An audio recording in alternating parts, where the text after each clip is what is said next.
اچھا، اب جو ہماری صورت ہے اس کا نام ہے سورہ توبہ. ٹھیک ہے، اب ہم دیکھتے ہیں کہ سورہ توبہ کے آغاز میں بسم اللہ نہیں ہے.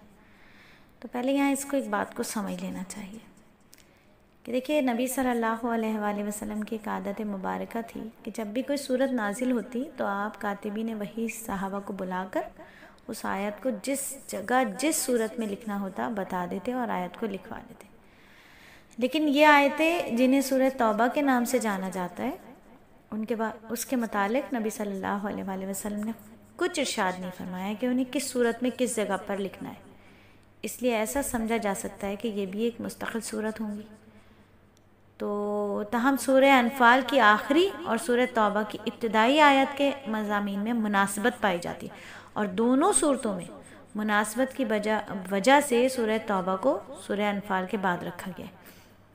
اور دوسری طرف جب ایک صورت کو دوسری صورت سے علیحدہ کرنا ہوتا ہے تو بیچ میں بسم اللہ لکھی جاتی ہے تاکہ یہ معلوم ہو کہ دونوں صورتیں الگ الگ ہیں. تو سورہ توبہ کے شروع میں بسم اللہ لکھوائی نہیں گئی تاکہ ماقبل والی صورت کے ساتھ اس کا تعلق ہونا سمجھ میں آئے. اور چونکہ یہ بات واضح نہیں تھی کہ سورہ توبہ الگ سورہ ہے یا سورہ انفال کا ہی جز ہے، اس لیے دونوں پہلوؤں کو مد نظر رکھتے ہوئے صحابہ کے زمانے میں جب حضرت عثمان رضی اللہ تعالیٰ عنہ نے قرآن کو جمع کیا تو اس کے شروع میں بسم اللہ نہیں لکھی اور اگلی صورت سے اس کو الگ بتایا تاکہ دونوں صورتوں کو ایک ہی نہ سمجھ لیا جائے. تو بات سمجھ آ گئی؟ ایک تو یہ ہے. ٹھیک ہے. اچھا، دوسری اس میں ایک جو کام کرنے کا ہے وہ اس طرح ہے. تو فقہاء اکرام نے اسی بنا پر فرمایا کہ جو شخص سورہ انفال کی تلاوت کرتا ہوا آیا اور پھر سورہ توبہ شروع کر رہا ہے تو وہ بسم اللہ نہیں پڑھے گا. ٹھیک ہے، جو سورہ انفال پڑھتا ہوا آ رہا ہے اب وہ سورہ توبہ شروع کر رہا ہے تو وہ بسم اللہ نہیں پڑھے گا، کنٹینیو رکھے گا. لیکن جو سورہ توبہ کے شروع یا درمیان سے اپنی تلاوت شروع کر رہا ہے تو اس کو چاہیے کہ وہ بسم اللہ پڑھ لیے. ٹھیک ہے. لیکن بعض دفعہ کیا ہوتا ہے، سورہ توبہ کے شروع میں کسی حال میں بسم اللہ پڑھنا جائز نہیں. یہ غلط ہے. کافی لوگ یہ سمجھتے ہیں کہ سورہ توبہ اگر ہم شروع کر رہے ہیں تو بسم اللہ پڑھنا جائز ہی نہیں. یہ بالکل غلط بات ہے. اس صورت میں نہیں پڑھیں گے بسم اللہ جب سورہ انفال پڑھتے ہوئے آ رہے ہیں. لیکن اگر سورہ انفال 9ویں پارے پر مکمل کر لی، اب بند کر کے قرآن پاک مصحف رکھ دیا اور دوبارہ ہم نے قرآن پاک شروع کرنا ہے اور سورہ توبہ سے شروع کرنا ہے تو پھر وہاں پر ہمیں بسم اللہ پڑھنی ہوگی. بات سمجھ آ گئی؟ تو سب سے پہلے سورہ توبہ کا تعارف لیں گے. سورہ توبہ جو ہے وہ ترتیب کے اعتبار سے 9ویں سورت ہے قرآن پاک میں اور نزول کے اعتبار سے 113واں اس کا نمبر ہے. اور یہ مدنی سورت ہے اور مدنی سورتوں میں یقیناً ہم سب جانتے ہیں کہ احکامات اترے ہوتے ہیں. توجہ سے سن لینا چاہیے. جہاں کہیں کہا جائے یا ایھا الذین آمنوا تو اس کے بعد کوئی بات ہوگی جس سے روکا جائے گا یا کوئی بات ہوگی جس کے بارے میں کرنے کا حکم دیا جائے گا. تو یہ بھی وہی صورت ہے سورہ توبہ. اس میں احکامات ہیں اور اس کی کل آیات جو ہیں وہ 129 ہیں اور 16 اس میں رکوع ہیں. اس صورت کا دوسرا نام جو ہے سورہ برات ہے. برات کے معنی ہوتے ہیں بیزاری. چونکہ اس صورت میں عہد و پیما سے بیزاری اور توڑنے کا حکم دیا گیا اس لیے صورت کو سورہ برات اور سورہ توبہ بھی کہا جاتا ہے. جیسا کہ اللہ رب العزت نے آیت نمبر 1 میں فرمایا، مسلمانوں یہ اللہ اور اس کے رسول کی طرف سے دستبرداری کا اعلان ہے ان تمام مشرکین کے خلاف جس سے تم نے معاہدہ کیا ہوا ہے. ٹھیک ہے.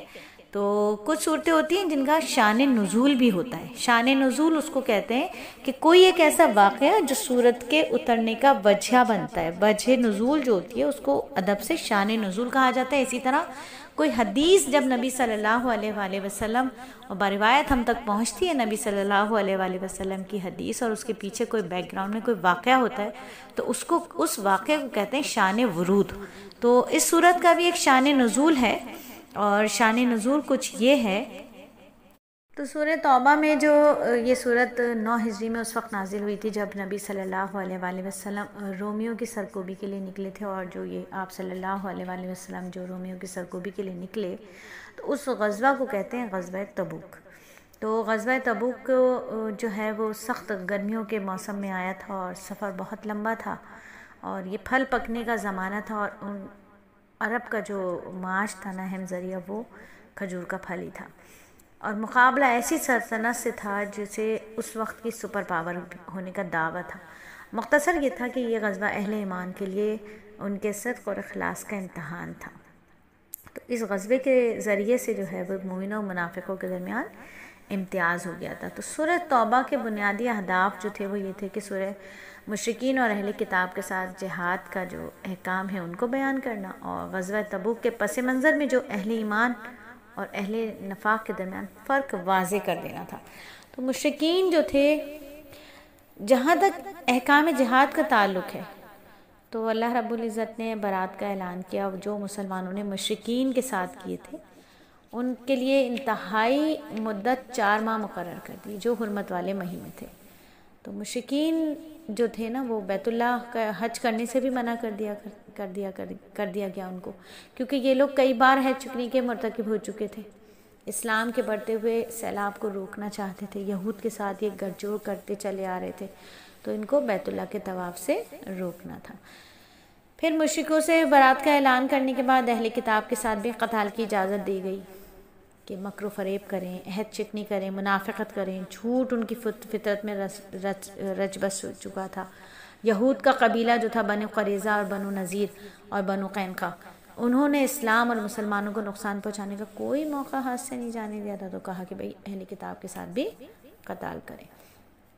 تقریباً 20 آیات میں ان کے اندر کی جو خباثت ہے اور اس کو اللہ رب العزت نے بیان کیا۔ پھر اہل کتاب سے متعلق مسلمانوں کو حکم دیا کہ اہل کتاب میں سے جو اللہ پر ایمان نہیں لاتے اور نہ ہی روز آخرت پر یقین رکھتے اور نہ ہی ان چیزوں کو حرام سمجھتے ہیں جو اللہ اور اس کے رسول نے حرام کیے اور نہ ہی دین حق کو قبول کرتے ہیں، ان سے جنگ کرو یہاں تک کہ وہ ذلیل ہو جائیں یا جزیہ دیں، تو ان سے جنگ کرو۔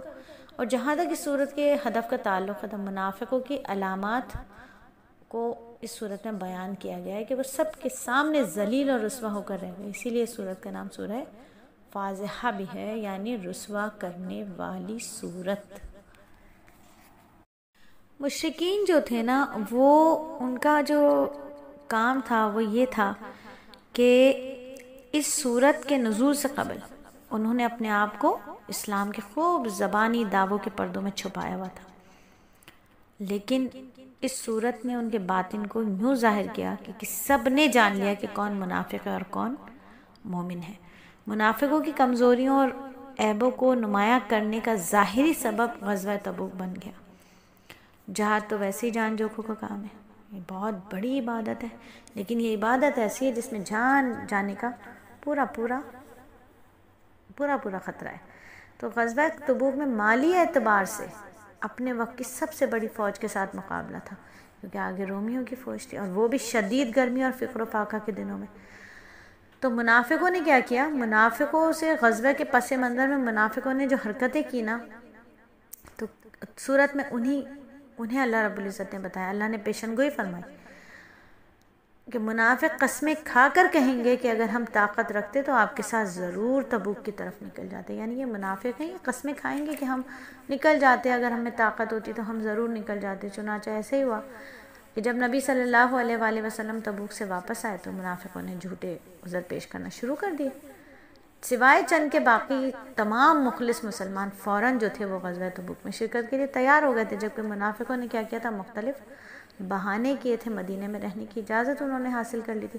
تو اللہ تعالیٰ نے فرمایا کہ ان منافقوں کا جہاد میں نہ نکلنا ہی بہتر تھا، اگر یہ بالفرض شریک بھی ہو جاتے تو مسلمانوں کے درمیان فتنہ فساد پھیلانے کا کے سوا کوئی کام نہ کرتے۔ آیت نمبر 47 میں اللہ نے بتا دیا، اور پھر اللہ رب العزت نے بتایا آیت نمبر 49 میں کہ ان میں سے بعض ایسے بھی تھے جنہوں نے مضحکہ خیز عذر پیش کیے، اپنے لیے استثناء حاصل کرنے کی کوشش کی۔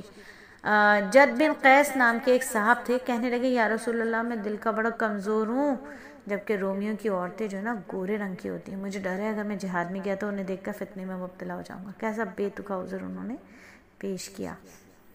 پھر اللہ رب العزت نے سورۃ آیت نمبر 50 میں فرما دیا کہ ان کے دلوں میں مسلمانوں کے لیے بغض اور حسد کے سوا کچھ بھی نہیں ہے۔ تو فرمایا کہ اگر مسلمانوں کو فتح حاصل ہو یا مال غنیمت ہاتھ آئے تو یہ پریشان ہو جاتے ہیں، اور اس کے برعکس کسی حادثے یا مصیبت کا سامنا پڑ جائے تو انہیں بے پناہ خوشی ہوتی ہے اور قسمیں کھا کر یقین دلاتے ہیں کہ اے مسلمانوں ہم تم میں سے ہیں، حالانکہ ایسا نہیں ہے، یہ مسلمانوں میں سے نہیں ہیں، یہ تو منافق ہیں۔ تو ان کی نظریں تو صرف مال پر ہوتی ہیں، اگر مال مل جائے تو خوش ہو جاتے ہیں، اور اگر محروم ہو تو اللہ کے نبی پر بھی طعنہ زنی سے باز نہیں آتے۔ تو نبی صلی اللہ علیہ وآلہ وسلم نے ہر کسی کی بات سن لیا کرتے تھے، اس لیے وہ آپ صلی اللہ علیہ وآلہ وسلم کے بارے میں کہتے تھے کہ آپ تو نیرے کان ہیں۔ تو نبی صلی اللہ علیہ وسلم کی زندگی میں انہیں مستقل یہ اندیشہ لگا رہتا کہ کہیں ایسی صورت نازل نہ ہو جائے جو ان کا پول کھول دے اور ان کے دل کے راز جو ہے نا وہ فاش کر دے۔ تو ایک دوسرے کو برائی کا حکم دینا، نیکی سے روکنا، بخل کرنا ان کی نمایاں صفات میں سے تھا۔ ان منافقین کی صفات میں اعمال ماضی کے کفار جیسی تھیں، ایسی ان کی صفات تھیں جیسے ماضی میں کفار کی تھیں۔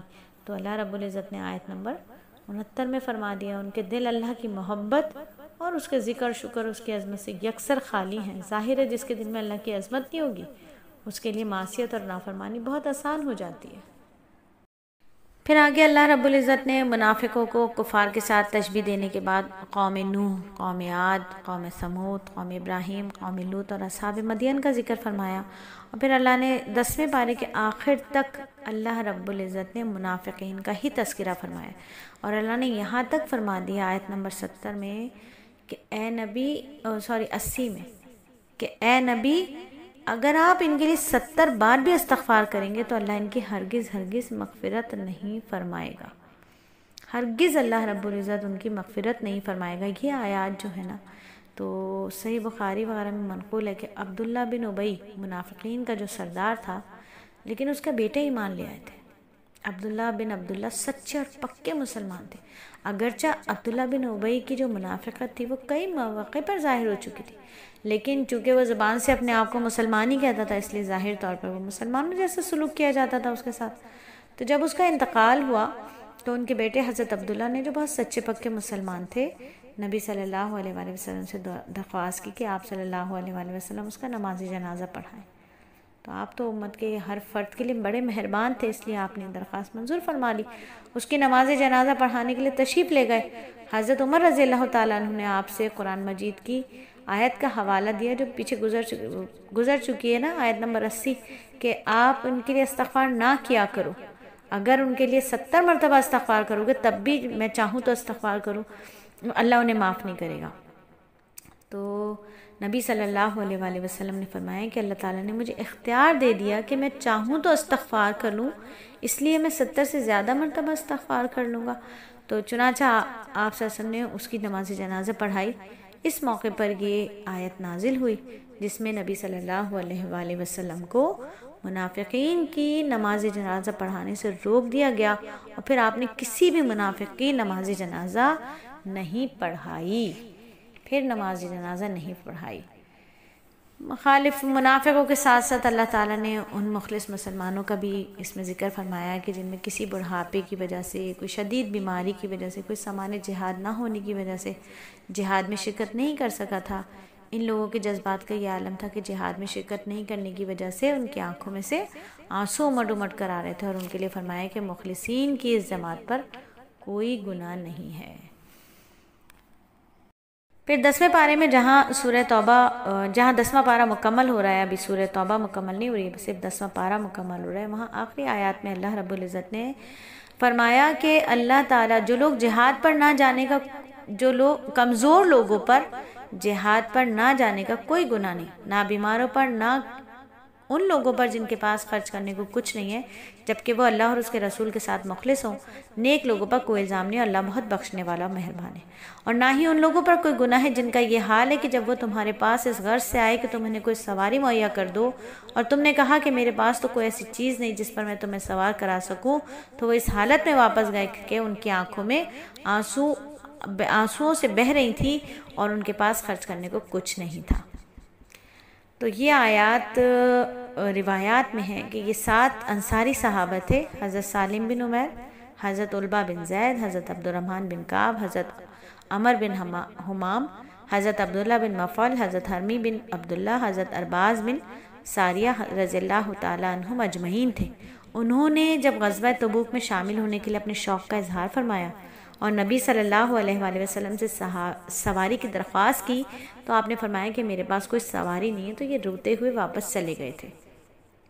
تو اللہ تعالیٰ نے سورہ توبہ میں ان مخلص صحابہ کا بھی تذکرہ فرمایا، اور 11ویں پارے میں اللہ رب العزت نے جہاں یہ مخلصین کا تذکرہ فرمایا، وہیں اللہ رب العزت نے جہاں یہ سورت 11ویں پارے کا آغاز ہو رہا ہے، تو وہیں منافقین کا 10ویں پارے کے آخر میں مخلص اہل ایمان کا تذکرہ، اور 11ویں پارے کے آغاز میں اہل نفاق کا تذکرہ۔ اللہ نے اپنے نبی صلی اللہ علیہ وآلہ وسلم کو تبوک سے واپسی پر ہی راستے میں اطلاع دے دی کہ جب آپ مدینے پہنچیں گے تو منافقین جو ہے وہ آپ کے سامنے مختلف قسم کے عذر پیش کریں گے کہ ہم انتہائی سختیوں میں تھے، مجبوریوں میں تھے، آپ کے ساتھ غزوے میں نہ جا سکے، ہم تو جانے کا پختہ ارادہ رکھتے تھے۔ قسمیں کھا کر منافقین نے آپ کو سچائی پر یقین دلانے کی کوشش کی۔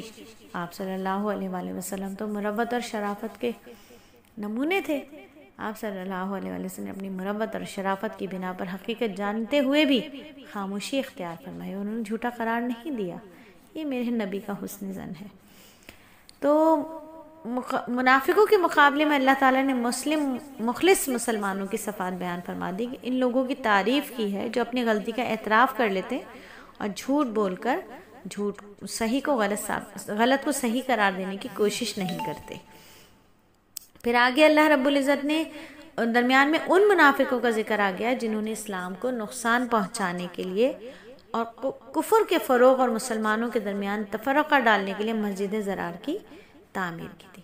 نبی صلی اللہ علیہ وآلہ وسلم سے اس کے افتتاح کی درخواست کی، مگر اللہ نے اپنے نبی صلی اللہ علیہ وآلہ وسلم کو اس مسجد میں کھڑا ہونے سے بھی منع فرما دیا۔ اس مسجد کو آپ صلی اللہ علیہ وآلہ وسلم کے حکم پر ہی جلا کر راکھ کیا گیا تھا۔ پھر مسجد ضرار کے مقابلے میں مسجد قباء کا اور اہل نفاق کے مقابلے میں اہل ایمان کا تذکرہ ہے۔ پھر اللہ رب العزت نے اہل ایمان کی جو ہے وہ صفات ذکر کی جو ہر مومن کو اپنے اندر پیدا کرنے کی کوشش کرنی چاہیے۔ اہل ایمان کون ہوتے ہیں؟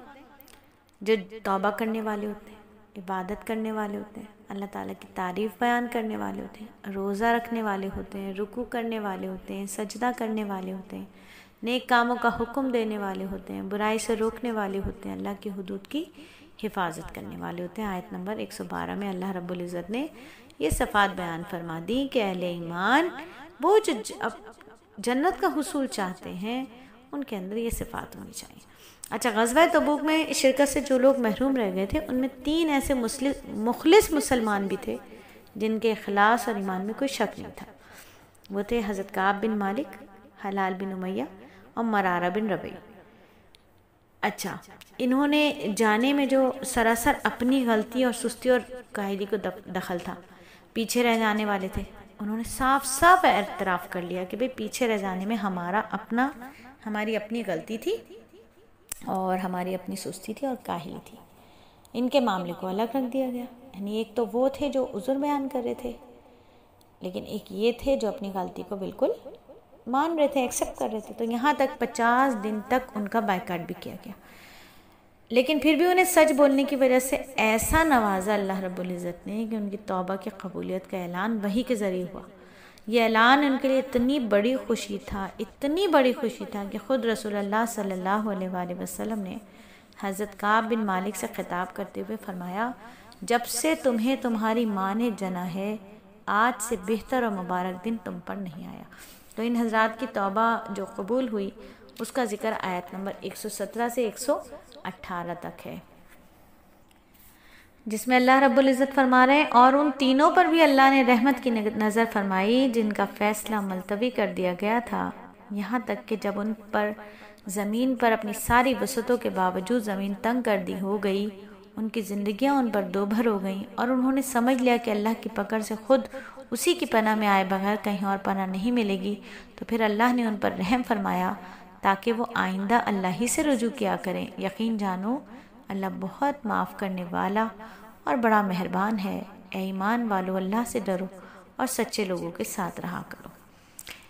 تو یہ اللہ رب العزت نے ان حضرات کی توبہ قبول کی اور یہ اتنی خوبصورت آیات ان کے حق میں اتری، جس کے لیے نبی صلی اللہ علیہ وآلہ وسلم نے فرمایا، جب سے تمہیں تمہاری ماں نے جنا ہے، آج سے بہتر اور مبارک دن تم پر نہیں آیا۔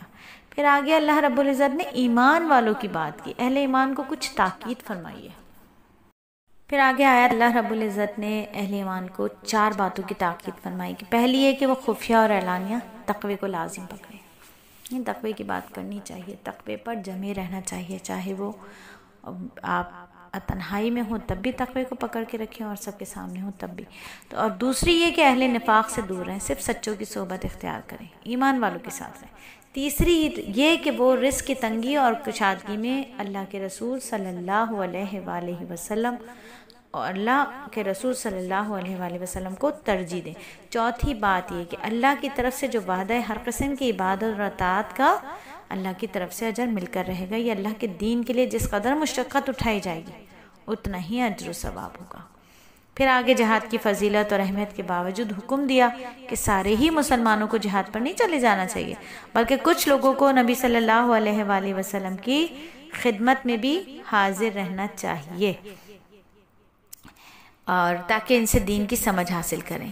پھر آگے اللہ رب العزت نے اسلامی مملکت کی ضروریات، اسلام کی دعوت کی ابتدا میں جیسے دشمنوں کی طاقت توڑنے کے لیے جہاد کی ضرورت تھی، یوں ہی ان بنیادوں کی بھی ضرورت ہے جس پر اسلامی مملکت کی عمارت کھڑی ہوتی ہے.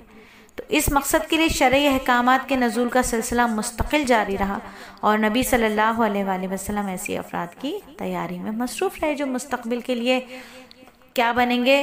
مدرس بنیں گے، سبق دینے والے بنیں گے، مربی بنیں گے، معلم بنیں گے، قاضی بنیں گے، حاکم بنیں گے، عامل بنیں گے، منتظم بنیں گے. اس لیے حکم دیا کہ مسلمانوں کو کی تعداد کو مدینے میں بھی رہنا چاہیے تاکہ وہ دین کی سمجھ حاصل کریں. اور دین کی سمجھ کیا ہوتی ہے؟ دین کا علم حاصل کرنا بڑا عمل ہے. اس لیے نبی صلی اللہ علیہ وآلہ وسلم نے فرمایا کہ جس کے ساتھ اللہ تعالیٰ بھلائی کا ارادہ کرتا ہے اسے دین کی سمجھ عطا فرماتا ہے.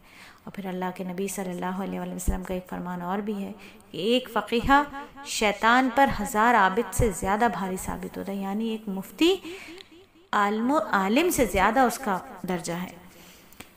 پھر جہاد کا اللہ رب العزت نے آگے اصول بتا دیا کہ جہاد کے اہم اصول یہ بتایا کہ ضابطے کے تحت جہاد کیا جائے، یعنی قریب کے کفار سے جہاد کرتے ہوئے اس کے دائرہ دور دور تک وسیع کرنا چاہیے. پہلے قریب والوں سے جہاد کرنا چاہیے، پھر آگے بڑھتے رہنا چاہیے اور دور دور والوں سے بھی جہاد کرتے رہنا چاہیے. سورہ توبہ کی آخری آیات میں اللہ رب العزت نے پھر منافقین کی بات کی کہ ان کی حرمہ نصیبی یہ ہے کہ قرآن سے انہیں کوئی فائدہ حاصل نہیں ہوتا بلکہ وہ فکر و عمل کے اعتبار سے ان کی نجاست میں ہی اضافہ ہوتا ہے. پھر آخر میں اللہ رب العزت نے سورت کی آخری آیت میں اللہ نے ہمارے آقا کی تعریف فرمائی، ہمارے آقا کون؟ نبی صلی اللہ علیہ وآلہ وسلم کی تعریف فرمائی اور آپ صلی اللہ علیہ وآلہ وسلم کے لیے اپنے اسماء حسنہ میں سے 2 نام منتخب فرمائے، یعنی اللہ کے خاص نام صفاتی نام رؤوف اور رحیم. اللہ رب العزت نے یہ 2 نام نبی صلی اللہ علیہ وآلہ وسلم کے لیے بھی منتخب فرمائے اور اس میں کوئی شک نہیں ہے کہ نبی صلی اللہ علیہ وآلہ وسلم اپنی امت ہی نہیں بلکہ پوری انسانیت کے حق میں بے حد شفیق اور مہربان ہے. حضرت ابن عباس رضی اللہ تعالیٰ عنہ فرماتے ہیں کہ اللہ تعالیٰ نے اپنے ناموں میں سے یہ 2 نام آپ صلی اللہ علیہ وآلہ وسلم کے سوا کسی کے لیے بھی جمع نہیں فرمایا. اور یہاں ہماری سورہ توبہ کا اختتام ہوتا ہے اور انشاءاللہ کل اسی حلقے میں آپ کے ساتھ سورہ یونس سے آغاز کریں گے اسباق کا. دعا میں یاد رکھیے گا. جزاکم اللہ خیر. السلام علیکم ورحمۃ اللہ وبرکاتہ. سبحان ربک رب العزت.